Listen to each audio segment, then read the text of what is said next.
Attention les amis, cette vidéo n'est pas à la destination des enfants. Voilà. Parce que ça me semble évident. Enfin, je peux pas le dire là, parce que s'il y a des enfants qui tombent là, voilà. Mais en fait, ça risque d'arriver ensuite. Donc bref, si t'es un adulte, eh ben comprends-le. Comprends-le et arrête ça tout de suite si t'es pas seul. Si t'es seul, bah c'est bon, ça va aller.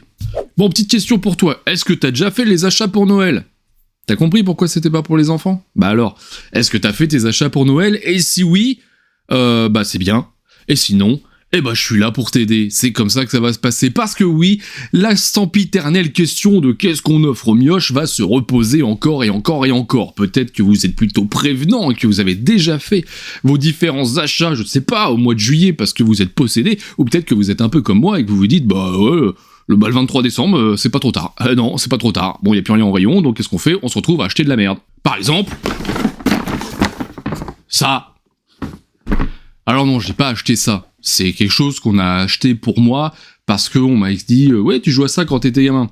Bon, c'était pas cette version plastico dégueulasse que j'avais, mais bref, tu connais Attrape-Souris, voilà. Il y a un moment, faut arrêter avec ces conneries. Attrape-Souris, c'est terminé. Ok, c'est dans ton supermarché, c'est pratique, t'achètes la bûche, tu prends le fromage, hop, tartiflette, raclounette, bim, Attrape-Souris. Non. Non, arrête de faire ça. Les enfants méritent mieux que ça. Ils méritent mieux que ça, et c'est facilement trouvable finalement. Donc, évidemment, ça dégage. Le sujet de la vidéo d'aujourd'hui, c'est de faire des fichus cadeaux de Noël de qualité. Salut l'ami, et bienvenue sur la chaîne Jean Carton. Aujourd'hui, c'est moi le Père Noël. Enfin bref, non, parce que c'est toi qui vas débourser. Ça va 5 minutes, j'ai des choses à payer moi aussi. C'est la fin de l'année, les factures tombent, je viens de payer les impôts, ça me fait mal au derche. Alors hop, on se détend, mais par contre, moi je suis là pour te dire, oula, regarde ici, t'as vu, je suis là, non, je suis là. C'est les idées cadeaux pour offrir aux mioches, parce qu'il y a un moment, les mioches méritent de s'amuser. Mais attention, les mioches méritent de s'amuser, mais les parents aussi, et ça c'est une donnée qui est primordiale, qui devrait être au centre de, à mon sens, en tout cas, de ce qu'est un jeu pour enfants, c'est que si un adulte joue avec, eh ben il s'emmerde pas. Et voilà, et donc moi je suis là pour te dire, je vais te proposer des jeux dans lesquels tu vas pas t'emmerder. Et voilà, donc tu t'abonnes, tu likes, tu fais des bisous cœur. Si tu viens d'apparaître parce que tu dis « Oh, j'étais perdu sur mes cadeaux, celui-là il va m'aider », eh ben n'hésite pas à le dire en commentaire, ça me ferait plaisir. Voilà, on commence maintenant.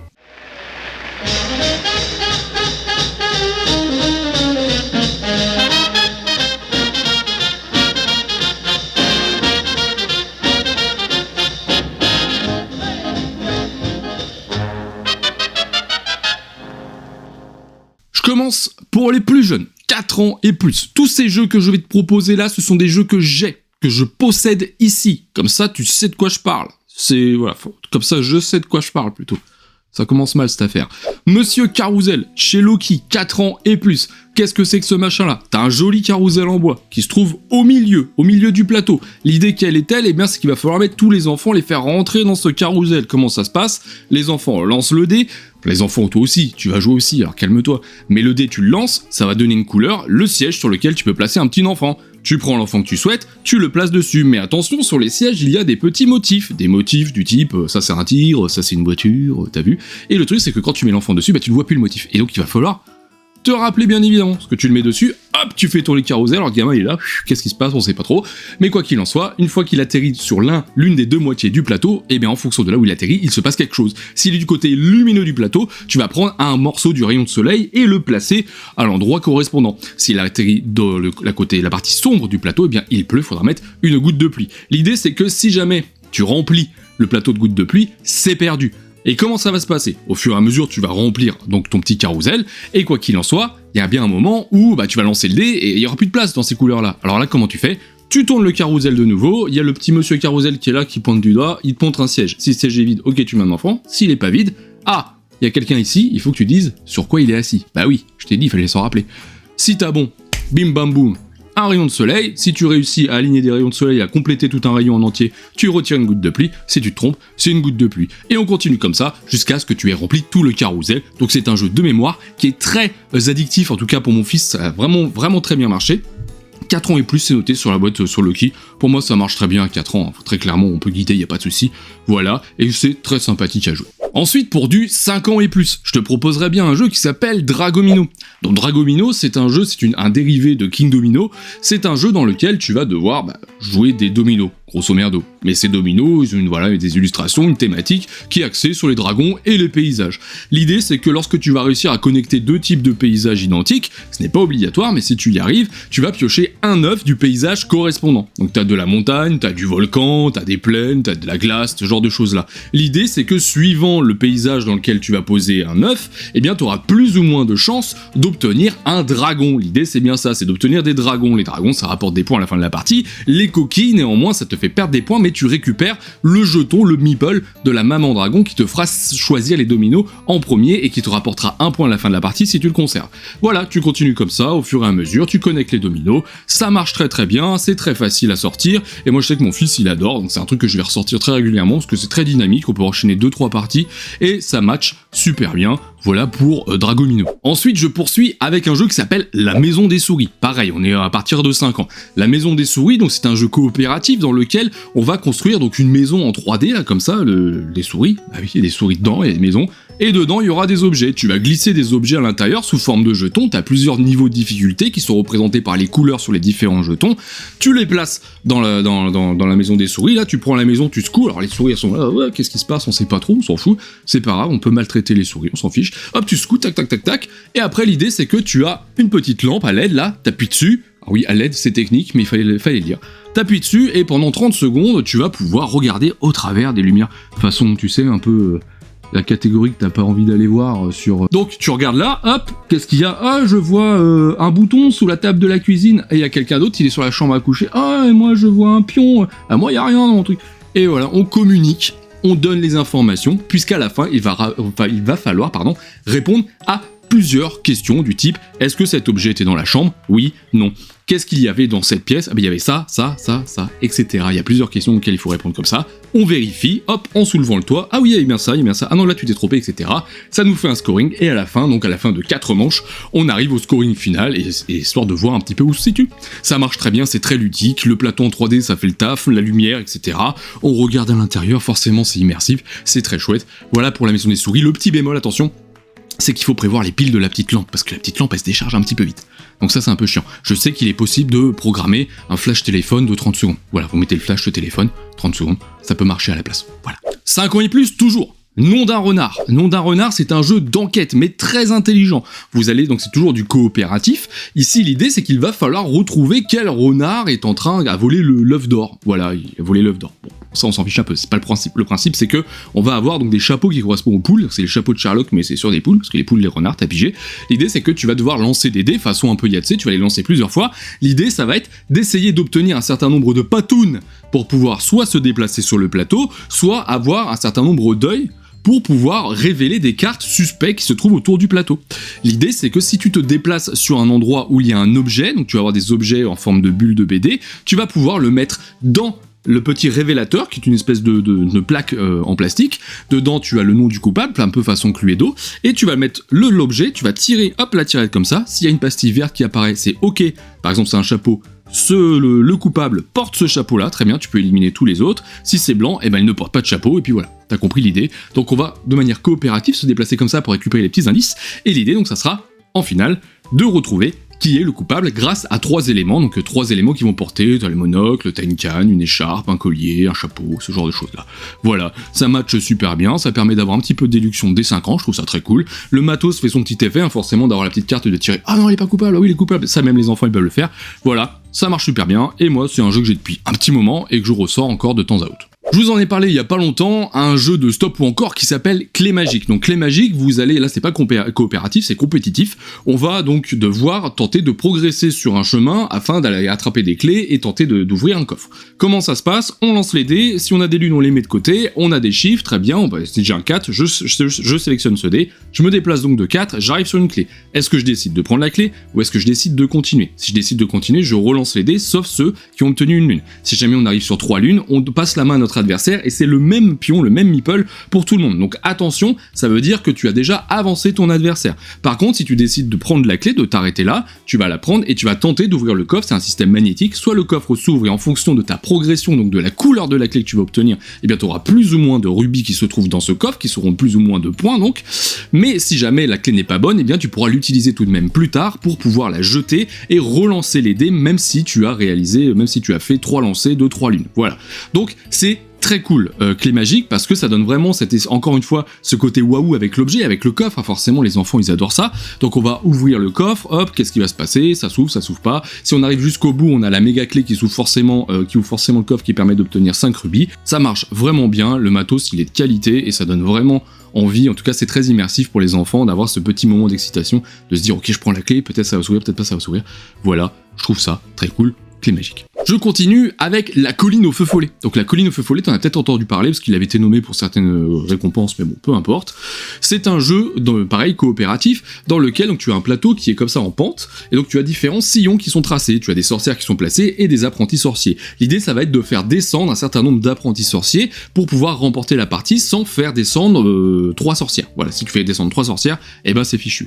Comment ça se passe? Tu as des billes de couleur que tu vas piocher au hasard dans un sac, et tu le mets en haut d'une des pistes. Tu sais, c'est comme à la fête foraine, là, quand tu mets des pièces, hop, ça descend, bah, c'est un peu le même principe. Tu poses ta bille, la bille elle va toucher un apprenti, si c'est la bille bleue qui touche l'apprenti, et bah tu vas le déplacer dans la ligne du chemin jusqu'à la prochaine case bleue. Tac, la bille redescend, si elle retouche, et bah tu recommences. Si ça touche une sorcière, tu la fais descendre. Et c'est de cette manière-là que tu vas tenter de faire descendre donc les différents apprentis et parfois les sorcières. Évidemment, au bout d'un moment, les différents pions sont placés au milieu du plateau, donc il va falloir essayer de jauger en plaçant en haut. Donc ta bille elle va descendre, tac, elle va rebondir, tac, comme ça, comme ça, comme ça. Et donc par ce biais, tu vas tenter de faire descendre tous tes apprentis. Voilà, c'est très visuel, ça marche très bien. L'idée de piocher au hasard une bille, c'est très cool. Vraiment, le jeu en plus, il est assez rapide à sortir. Et moi, c'est quelque chose que j'aime beaucoup sortir avec les enfants. Parce qu'il y a ce côté voilà, qui est assez unique finalement dans ce jeu, il est assez original, de système de placement, comme je te le disais à la fête foraine, que je trouve qui marche super bien. Les enfants sont très contents de voir la bille atteindre leur apprenti ou pas du tout. Bref. Voilà pour la colline au feu follet. Ensuite, Dodo, c'est pareil, je t'en ai parlé il y a pas longtemps. Dodo, c'est un jeu, c'est pareil, quand tu l'ouvres, quand tu le vois sur la table, bam, ça t'en met plein la tronche, parce que tu as une montagne, en 3D, avec un dodo en haut, et il y a une grosse bille, c'est son œuf. Qu'est-ce qu'il fait le dodo? Il regarde en bas de la montagne, il fait pas attention, sa bille, son œuf, il tombe sur un système de rampe. Et là, toi, tu vas devoir, de manière coopérative, construire les différentes rampes qui vont arriver. Donc là, tu as des rampes de plusieurs tailles qui sont dans un certain ordre. Au départ, ils te demandent pas beaucoup de ressources, mais ils t'en demandent de plus en plus. Comment ça se passe? Tu lances un dé, il t'indique un ingrédient, il faut que tu le trouves parmi les jetons face cachée, façon memory. Ok, si t'as pas le bon, bah tu le replaces, tant pis, tu montres à tout le monde, tu le replaces, on passe le dé à l'autre joueur, et il faut aller très vite. Pourquoi?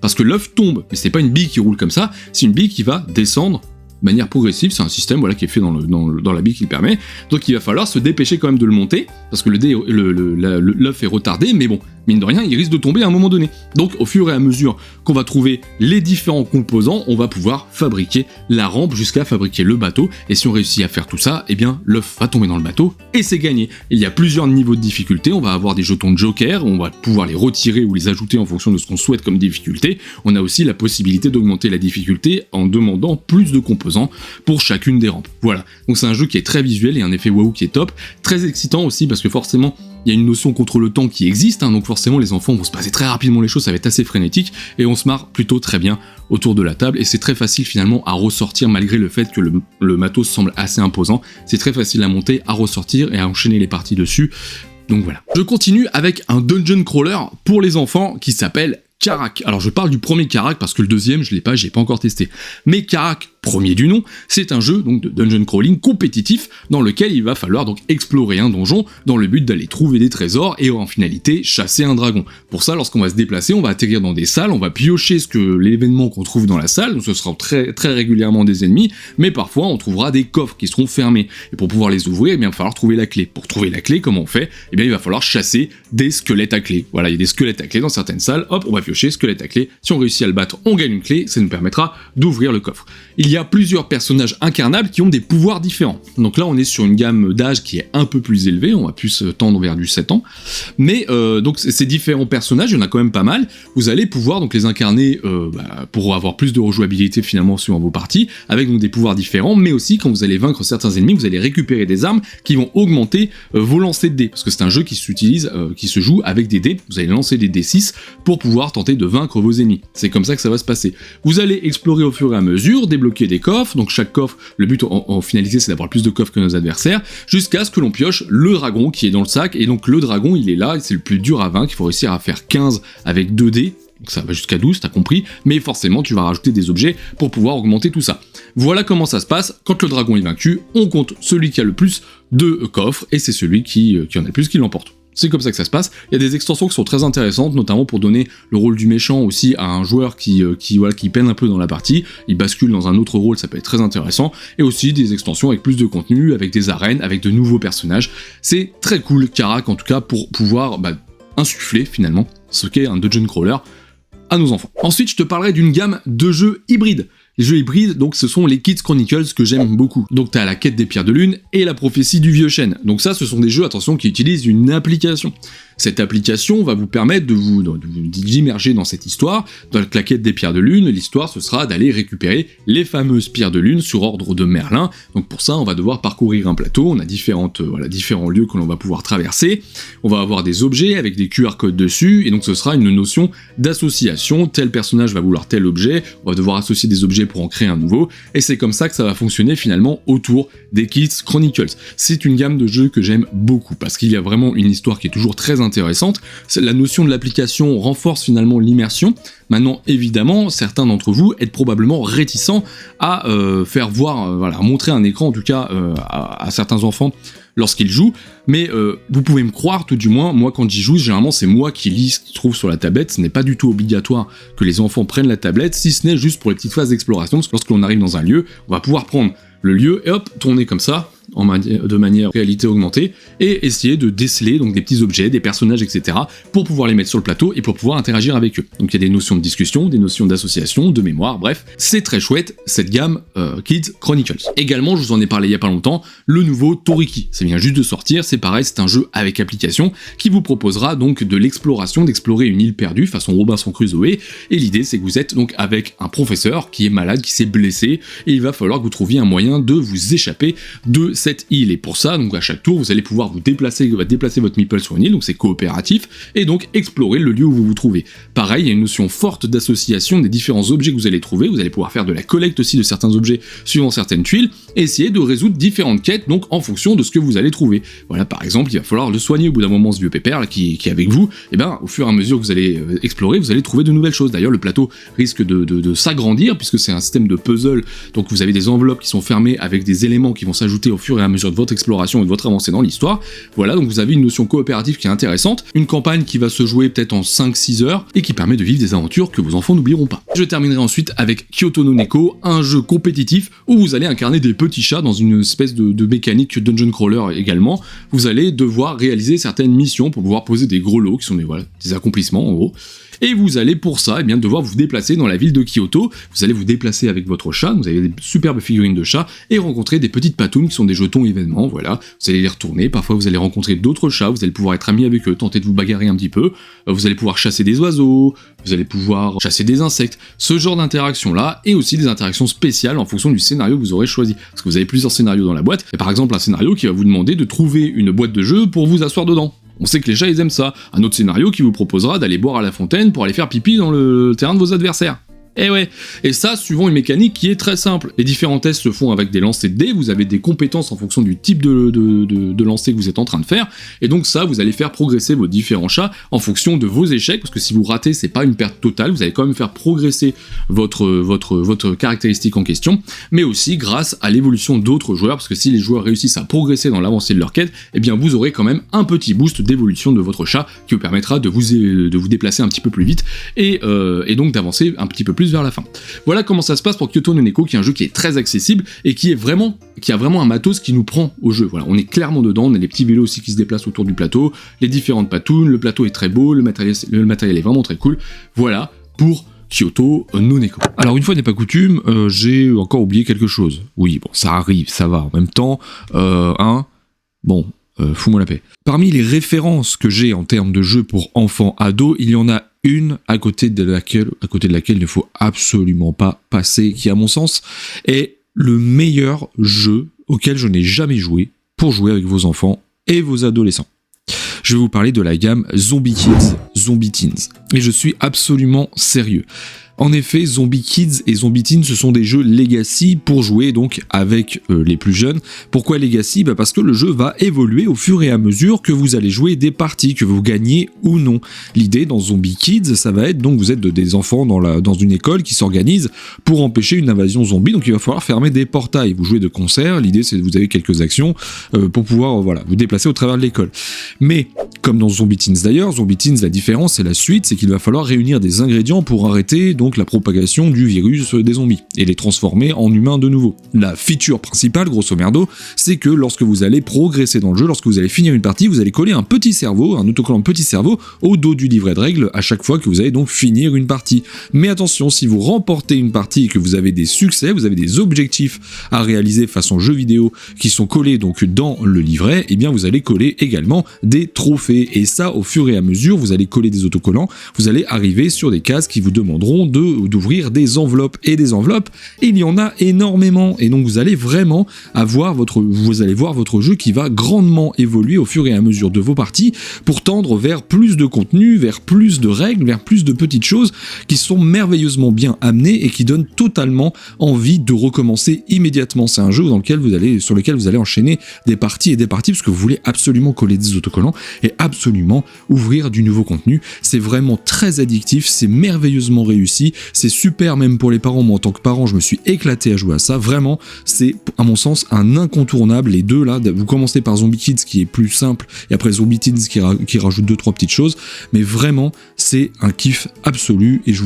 vous conseille fortement de passer par là. En plus de ça, ça coûte pas très cher pour pouvoir jouer avec vos enfants et pour pouvoir faire un cadeau mémorable. Et voilà les amis, c'est ce que j'avais à vous présenter, c'est ce à quoi je joue, donc j'ai pas compté combien de jeux il y avait, mais des jeux qui sortent régulièrement, en tout cas sur ma table avec mes enfants. N'hésitez pas à m'en donner d'autres si vous en avez là-dessus, il y en a certainement que j'oublie, n'hésitez pas à me les glisser là-dessous, mais quoi qu'il en soit, il est temps d'arrêter ces merdouilles-là pour laisser place à des jeux de qualité pour nos enfants, et croyez-moi, avec tous ces jeux-là, vous allez vous aussi vous amuser. Moi j'aime bien les sortir parce que je m'amuse également.